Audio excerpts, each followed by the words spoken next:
So now we have a little gem salad. You guys familiar with this? This is really nice. It's sort of like think of it as like a butter leaf lettuce, but with character. So there's a little, it's more sweet and bitter at the same time. Really, really beautiful. A lot more crunch. Can you even hear that? Little gem salad. Can you hear? Oh, I like it. G-E-M. Yes. All right. So now we're going to make a cold salad, because I think you guys got all the warm salads already. And so I have that salad and spread it out. Now, this is what I do when I have like family over or friends over, or even just for my family. Sometimes I assemble it a little bit, or I have let's just say a big party, like I cater for up to 7,000 people over 3 days, and then I have my chefs do that. So a little gem salad, and we're going to doctor this up a little bit.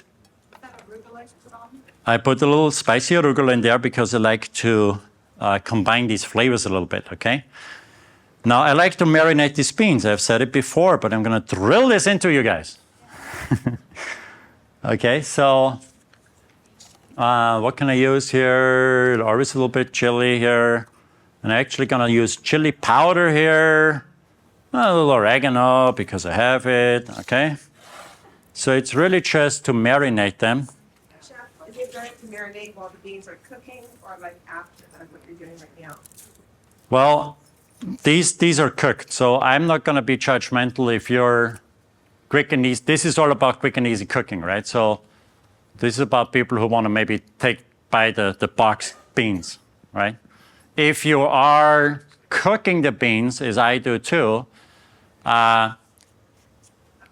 everybody has a different philosophy. My philosophy is absolutely no acid, okay, when you cook beans, because that messes up the pH content, okay? And then what happens is if the pH content is off, the water doesn't penetrate through the skin, and it doesn't allow the bean to properly bloom, okay? Now, obviously, you have to let the beans sit overnight, or in case of black beans, you bring them to a boil, let them sit for 2 hours.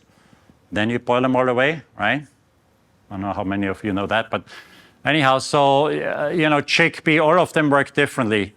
Yes, you need to let them sit, but more importantly, don't put any vinegar in there, don't put any tomato in there, don't put anything in there that could disturb that character.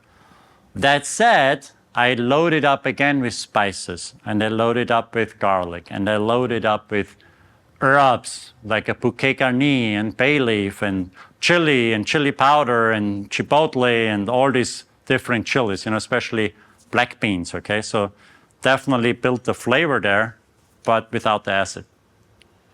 Okay, so let's go and do this salad here.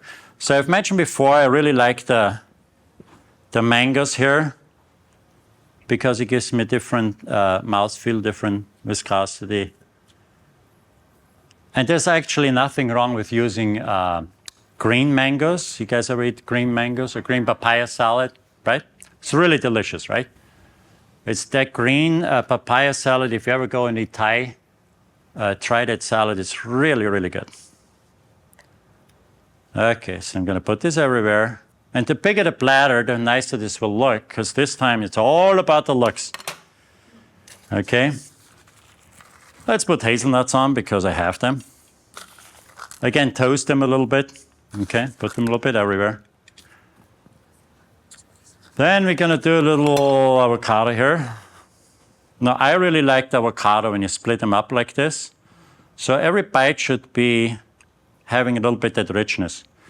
This salad obviously works good with a mango dressing, for example. This works really great with a avocado dressing, a hazelnut dressing, or any of these varieties. So now I'm missing a little bit spiciness. I use a little watermelon radish on this salad. I don't want to overdo it either. I just wanted to sort of make it pretty. Texture. Let's put a little poppy seed. Are we even allowed to use poppy seed for Dr. Fuhrman's study? Are we? Shh, don't tell him. Shh. Okay, look at this. This is going to add a nice crunch. In Austria, we use a lot of poppy seed. We make strudel. We make everything with poppy seed. So just like this a little bit. Okay. Now you can, so I have a little hemp seed here. Let's put a hemp seed on there. Why not, right? Now I could have toasted my hazelnut and flavored them up and give them more character. But here's maybe one of the more interesting thing. I'm going to use some of this basil. And again, it's the same thing as I said before. Don't chop it. Like sometimes it turns all brown and dark, the basil, when you cut it. But you're losing already the flavor from the juices run out, right? So I do it Italian style. Look at this. How hard is this? I just pull it off. I just like rip it in half or something like that. Just sort of like mouth pieces. I want to get everywhere with my salad. So everybody who gets that salad now gets a little bit that nice basil flavor. And you see how much I use here? I mean, that's really the key, okay? It's really about the basil here, this whole salad. This is a lot of basil I use on there, but it's going to give you that much flavor. So then I have dill here. Why not put on a little dill, right?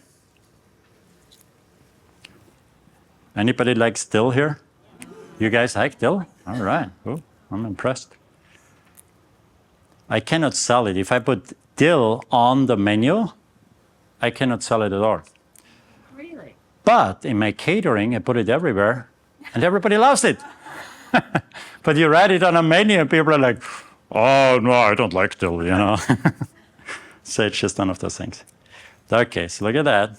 Beautiful, right? Now I could do a little chives. Now when I do chives, the best part is the blossoms. You guys ever have the blossom, chive blossom? They're like purple little flowers, right? They're beautiful. Okay, I have a very little space here. Let's see. So I cut them like half an inch. You see that? Is that half an inch? Oh, I keep you in the dark. Here we go. Okay, can you see that? It's like half an inch. So again, this is pretty rusty cut, right? Okay, you see my pretty face there. That's it. So half an inch long. And again, the whole idea is to bite into it. You find out over time, you want an eighth of an inch or whatever, but don't cut it just all super fine always. There's applications for that where you want to do that. But it's much better when you bite into it, you release the juices, and you have this explosion of chive flavor. It's really, really awesome, okay? So look, I'm just going to sprinkle this everywhere. Hey, that's not enough, right? So you cannot see the cutting board here. Can you see the cutting board? Here? Can you see it now? Yes. Okay. Now we're looking for texture, right? So this is all mushy, squishy stuff, right? So you want to have something that's a little bit of bite. So I'm going to do my little carrots. I could use more radish. I could use anything. But look at this. I have this beautiful purple carrot. So I'm going to use a little bit of that. Again, I could have roasted some of the carrots. Right? If I roast some of the carrots, then I have the soft carrots, and then I cut this on top of it. I do a lot of salads like this, right? These combinations I told you about, like cook it. The best salad I've ever had was actually in Alain Ducasse, a 3 Michelin star restaurant in Paris. And was it worth $500? Maybe not, but the standout dish was an asparagus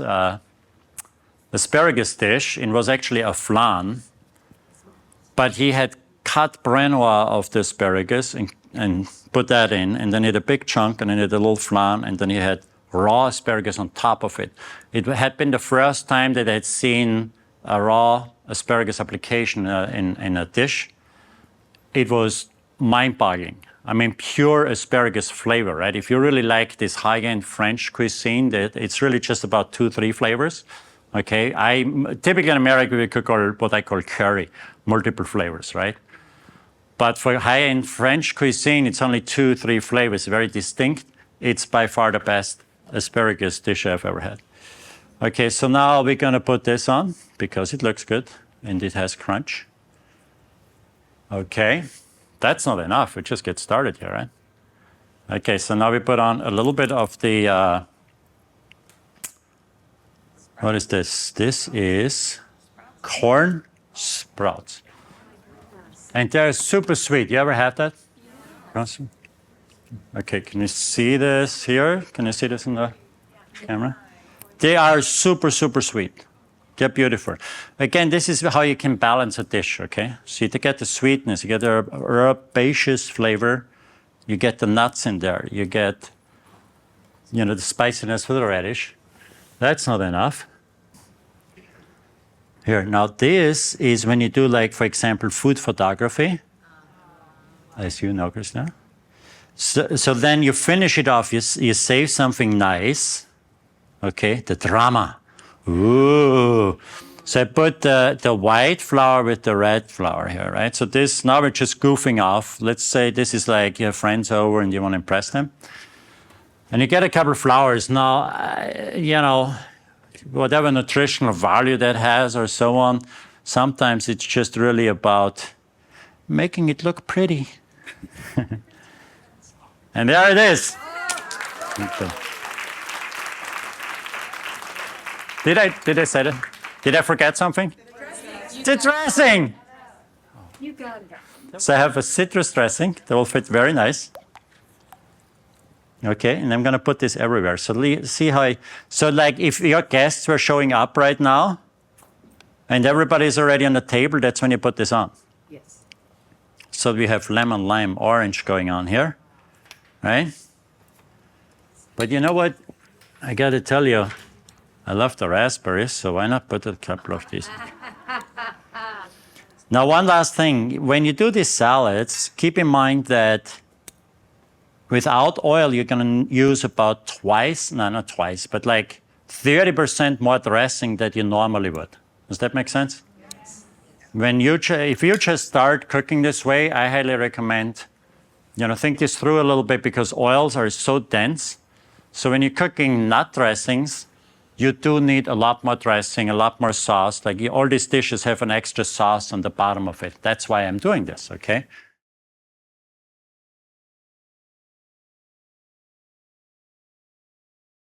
There you go.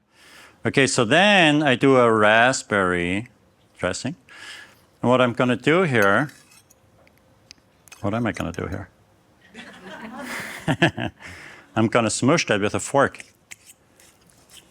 And this is squash. Is that English? I don't know. Yep, that's good. That's what I say in German. That's good. We understand. Das ist gut, ja? Was ist das? Yeah, I wonder myself what that is. Okay, so look, guys. So we're just smashing it up. And the whole idea is I sort of form, again, like a little saucy part. Okay? Now you can use this with blueberries. Blueberries have even more pectin, and it's going to thicken the sauce, okay? So if you just squish it up, mush it up, that's really the key of this whole sauce. And again, you can use tarragon, you can use parsley and chive and whatever herb you want in there, or whatever flavor combination you want, okay? You can go Asian with it. You can use tamari and ginger and go whatever you like, right? So in this case, the whole idea is for us to have it, this is pretty thick. Can you see that here? There's a really thick puree here. Okay, so then in this case, this is very, very simple recipe. I add a little vinegar, raspberry vinegar. I have sunflower seed butter. Again, that gives me the calories, that gives me the richness, as we like to say in the culinary world. And then just a little bit water, because I want to have a certain consistency here. Now this gets sort of like pink. What's wrong with pink, right?